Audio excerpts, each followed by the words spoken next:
Un peu mieux que ça. Voilà. Merci. Oh. Alors, on m'a demandé effectivement de réagir à ce qui a été dit. Je sais pas vraiment pourquoi on m'a appelé moi. Non, enfin si, il y a 2-3 petits indices. Déjà, j'ai vu que Guillaume Flard a fait Sciences Po. Moi aussi. Voilà. Comme quoi, ça mène à rien. Non, pour moi, Sciences Po, c'est un peu le CAP du bourgeois, vous voyez.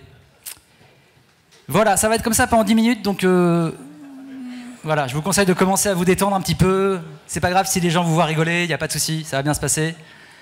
Rassurez-vous, alors aussi, je tiens à préciser, mes cheveux sont de gauche, mais je suis de droite, comme vous. Je pense que tout le monde est de droite ce soir. Non, c'est pas une critique, hein, je veux dire, on est tous de droite. Sur la sécurité, on finit tous par être de droite. C'est-à-dire, même si au début on dit non, c'est pas bien pour les libertés individuelles, on finit tous comme Georges Fenech à dire ouais, ce serait quand même mieux d'être tous fichés. Hein. Et c'est vrai que ce serait plus pratique.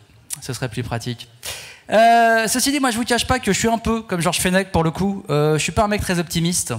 Je pense qu'effectivement on se dirige vers des temps un petit peu difficiles. Ça se voit que je suis pas optimiste, je pense. Je suis pas habillé en désigual. Désigual, tout le monde voit ou pas? Les fringues dessinées par des aveugles pour les daltoniens. Voilà. Je sais qu'il y a beaucoup d'hommes ce soir en costume sombre, donc forcément désigual, c'est pas trop votre... Pas des masses de femmes ce soir, hein? Si, il y a des femmes ce soir? Faites des bruits, ouais, cool. Pas beaucoup quand même, hein, voilà. Donc voilà, on m'a demandé de ne pas être anxiogène ce soir. Évidemment, c'est un gala sur la sécurité, donc on va parler de sujets plus légers, comme les chatons. Est-ce que je sens que c'est un sujet qui vous intéresse? Par applaudissement, qui aime les chatons? J'ai quand même réussi à faire applaudir un tiers de la salle sur les chatons, c'est pas mal. Non, évidemment, j'ai pas envie d'être anxiogène, mais le fait est que, en règle générale, moi, je vous dis, je suis pas très optimiste, et me faire venir à un gala en me disant oui, faut quand même pas être anxiogène, c'est un petit peu comme demander à Rocco Siffredi de donner un cours de catéchisme. Les hommes, vous avez le droit de rire, hein. Je sais que vous savez qui est Rocco Siffredi, je sais que vous êtes gênés vis-à-vis des femmes, mais il n'y a pas de souci. Voilà. Rocco Siffredi, les femmes aussi savent? Oui. Voilà, oui. Rocco Siffredi, qui donne un cours de catéchisme, remarquez, ça pourrait arriver, genre manger, ceci est mon corps, mais bon, c'est pas... Voilà. Ah, les blagues sous la ceinture, ça fait marrer, hein, ça fait marrer, ça, tout de suite. Ouais. Non, je suis pas un mec très optimiste, je l'ai jamais été, à vrai dire. Je vous cache pas que, déjà, quand j'étais petit, je l'étais pas. En même temps, je suis né pendant la guerre froide, donc c'était pas génial. Et puis surtout, j'étais asthmatique. Asthmatique, tout le monde voit, pareil? Asthmatique, c'est comme allergique au gluten, sauf que là, c'est vrai. Bon, c'est nul comme maladie asthmatique en plus, je vous le déconseille, t'étouffes, mais t'en meurs pas. C'est pas top, c'est pas la mucoviscidose, quoi, tu vois. Bah, excusez-moi, tu dis que ton gosse a la mucoviscidose, les gens ils font oh, ça doit être dur. Tu dis que ton gosse a de l'asthme, les gens ils font oh, ça doit être chiant. Mais c'est chiant. Non, j'ai jamais été un mec optimiste, et pourtant, on parlait de réseau, etc. tout à l'heure. Moi-même, j'ai bossé dans la communication, dans la publicité. J'étais créatif avant de faire ce métier. Créatif dans une grande agence parisienne que je ne nommerai pas, mais qui s'appelle Havas.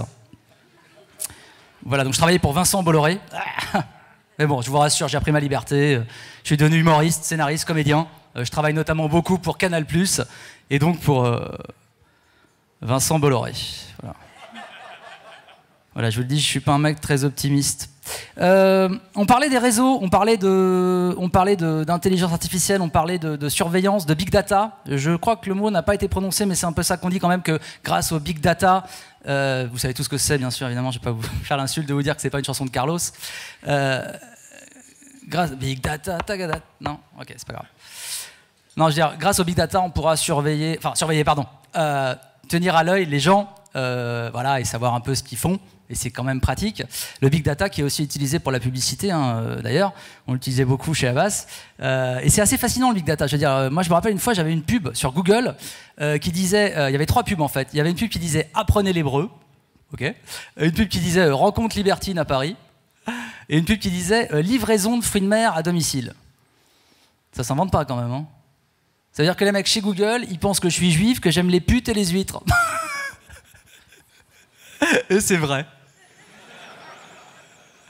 Voilà, je vais vous laisser sur ce rire, je vous retrouverai tout à l'heure. Merci beaucoup.